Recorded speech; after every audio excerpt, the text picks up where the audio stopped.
औज़ुबिल्लाहि मिनश्शैतानिर्रजीम बिस्मिल्लाहिर्रहमानिर्रहीम। इय्याका नअबुदु व इय्याका नस्तईन। खावर नईम हाशमी ऑफिशियल से आप सब सुनने वालों की खिदमत में सलाम। जिन लोगों ने अब तक Khawar Naeem Hashmi official YouTube channel को सब्सक्राइब किया है, मैं दिल की गहराइयों से उनका ममनून हूँ। मेरी आपसे ख्वाहिश है कि आपके दिल में हमारे चैनल के हवाले से कोई भी तहफ़्फ़ुज़ हो, कोई भी बात करना चाहें तो कमेंट बॉक्स मौजूद है, कमेंट्स ज़रूर किया करें। कमेंट्स जो होते हैं वो किसी भी चैनल की जान होते हैं। मैं देखता हूँ कि हमारे कमेंट्स जो हैं वो सैकड़ों की तादाद में मैंने पढ़े हैं, देखे हैं। लेकिन जितनी तादाद में मैं आपके कमेंट्स चाहता हूँ और जिस तरह के चाहता हूँ कि आप मुशावरत हमारे साथ करें, हमें मशवरे दें, हमें नए नए रास्ते दिखाएं। हम अपनी टीम को बढ़ावा दे रहे हैं। जहां मैं कभी अकेला बैठता हूं, कभी मेरे साथ कोई साथी होता है, हम चाहते हैं कि यहाँ पर दो नहीं, दो से ज्यादा लोग भी बैठा करें और आपस में डिस्कस करें, आपसे मुखातिब हों, आपको कहानियां वाकयात सुनाएं, हकायक से आगाह करें। पाकिस्तान की जो मुल्की सूरत हाल है, मुआशी सूरत हाल है, सियासी सूरत हाल है, और ऐसे मौज़ूआत भी जिन पे बोलने पे पाबंदी है, हम वो भी कोशिश करें कि दबे लफ्ज़ों में जहाँ तक हम जा सकते हैं उन पर भी बात करें। आज हम आपको कहानी सुना रहे हैं अपने ज़माने की बहुत बड़ी एक्ट्रेस अदाकारा सलोनी की। सलोनी उतने ही बड़े कद की अदाकारा थी जितनी के फिरदौस बेगम थी। सलोनी और फिरदौस, इनकी मकबूलियत का बराबर का दौर एक अरसे तक चलता रहा। इनके चाहने वालों की तादाद भी बराबर की रही। सलोनी पे किस्मत का लिखा था। बारी स्टूडियो का बूढ़ा मालक बारी मलक फिदा हो गया। उसने सलोनी से शादी कर ली और फिरदौस बेगम के घर के करीब ही सलोनी को एक कोठी खरीद कर दी और वहां उसकी रिहाइश रखी और खुद सलोनी के साथ रहने लगा।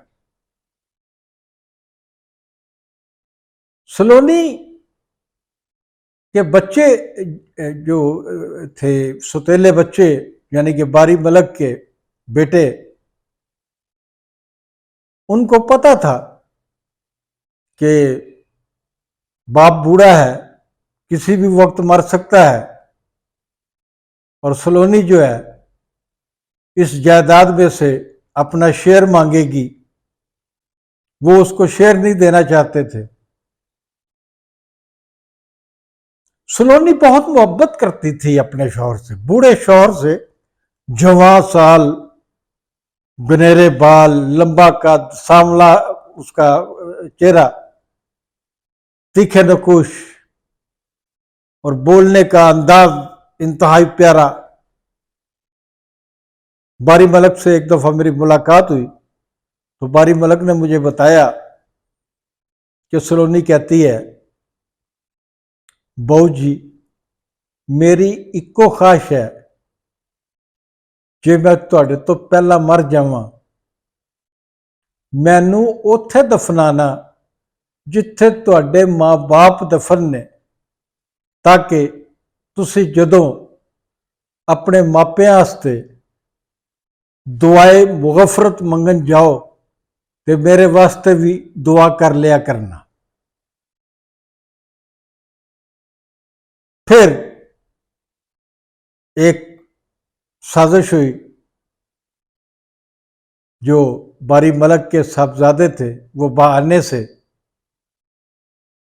किसी न किसी तरीके से बारी मलक को अपने साथ ले जाते हैं और साथ ले जाकर वो तकरीबन महसूर कर देते हैं स्टूडियो के अंदर अपनी रिहाइशगाह में जहां भी वो रहते थे, और सलोनी से उनका राब्ता काट दिया जाता है। बारी मलक और सलोनी की मोहब्बत की दास्तान बहुत तवील है, इसके बहुत से जुजियात हैं। ना बारी मलक इस दुनिया में है, ना सलोनी इस दुनिया में है। अगर कभी मुझे मौका मिलता, हमने ये व्लॉग अभी शुरू किया है, उस ज़माने में हमारा व्लॉग होता तो हम दोनों को अलग अलग बुलवाते और उनकी मोहब्बत की और जुदाई की कहानी भी सुनते। बारी मलक अपने बेटों के पास चले गए और इंतकाल कर गए। पता नहीं कितने दुख होंगे उनके सीने में, सलोनी की मोहब्बत कितनी ठाठे मारती होगी उनके दिल में। अकेली सलोनी, उसका वह सहारा अदाकारा फिरदौस थी।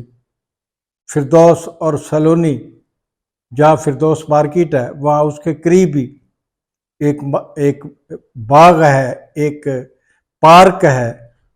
सलोनी और फिरदौस दोनों पार्क की सैर को भी इकट्ठी निकल जाया करती थी। फिर ना फिरदौस रही, ना सलोनी रही, और ये कहानी, इस कहानी का ये चैप्टर जो मैं आपको सुना रहा हूँ यही ख़त्म हुआ। नाजरीन, आज तक के लिए इजाज़त।